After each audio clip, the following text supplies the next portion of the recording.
Assalamualaikum warahmatullahi wabarakatuh. Saya Hana Putri Sriani dengan NIM 22012. Di sini saya akan menjelaskan materi yang dipaparkan sama LKMM. Yang pertama adalah materi dari Bu Hikmah, yaitu perumusan gagasan awal. Definisi dari perumusan gagasan awal adalah sebuah tahapan awal dalam menyusun program kerja yang melibatkan proses brainstorming untuk menemukan ide-ide atau gagasan yang dapat dijadikan dasar program kerja. Selanjutnya ada tujuan. Tujuan untuk menyusun program kerja yang tepat sasaran, efektif, efisien sehingga dapat mencapai tujuan yang diinginkan. Kemudian ada gagasan awal.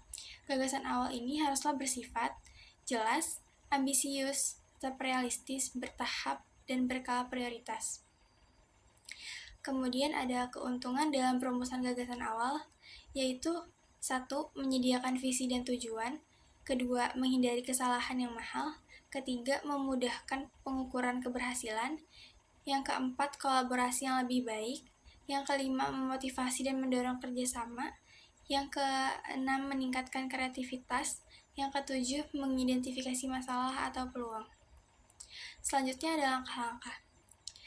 Yang pertama ada mempelajari tujuan, yang kedua ada identifikasi masalah, yang ketiga ada berikan ide-ide, yang keempat ada screening ide.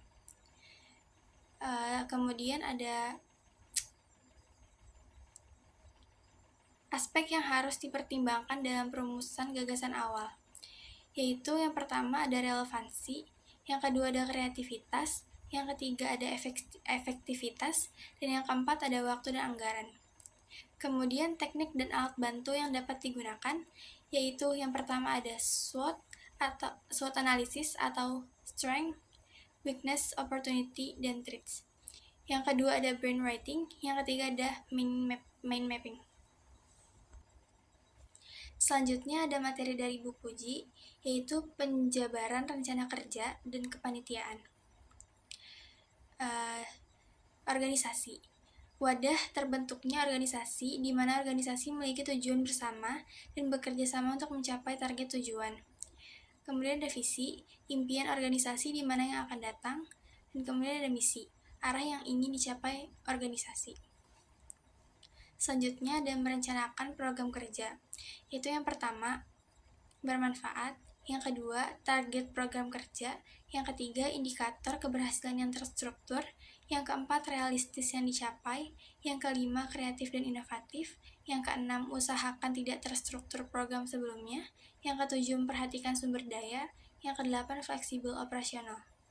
Kemudian ada proses. Proses itu terdiri dari 1. Pembentukan tim, 2. Konflik, 3. Penetapan dan ketentuan nilai norma, 4. Tim melakukan aktivitas sesuai nilai, yang kelima ada regenerasi. Selanjutnya ada materi dari Pak Denny, yaitu administrasi kesekretariatan dan keuangan. Ada pengertian dari organisasi, yaitu wadah atau tempat berkumpulnya orang-orang sistematis, terpimpin, terkendali, terencana, dan rasionalis. Kemudian organisasi dibagi menjadi 2, yaitu ada organisasi formal dan organisasi non-formal. Contoh dari organisasi formal adalah sekolah, perusahaan, dan BEM. Contoh dari organisasi non-formal adalah remaja masjid, karang taruna, dan kerja kelompok. Kemudian ada satuan susunan organisasi yang terdiri dari 1. Metode, 2. Mission, 3. Material, 4. Human. Kemudian ada manajemen. Pengertian dari manajemen sendiri adalah proses pengorganisasian, pengaturan pengelolaan SDM. Selanjutnya ada standar manajemen. Yang pertama ada planning, yang kedua organizing, yang ketiga actualing, yang keempat controlling. Kemudian ada program kerja, yaitu susunan rencana atau kegiatan kerja yang sudah dirancang. Lalu ada aspek-aspek. Yang pertama ada visi. Maksudnya visi di sini adalah mengkondisikan lingkungan organisasi. Kemudian ada misi, yaitu kepekaan diri. Yang ketiga ada motivasi, yaitu wawasan diri. Yang keempat ada analisis SWOT, yaitu ketersediaan sumber daya. Yang kelima adalah kepentingan diri dan organisasi. Kemudian ada teknik penyusunan usulan kegiatan, yaitu yang pertama ada membuat materi kegiatan, yang kedua ada berikan kesimpulan masing-masing untuk merancang usulan kerja. Kemudian yang keempat ada materi dari Ibu Nining, yaitu pengembangan program kerja.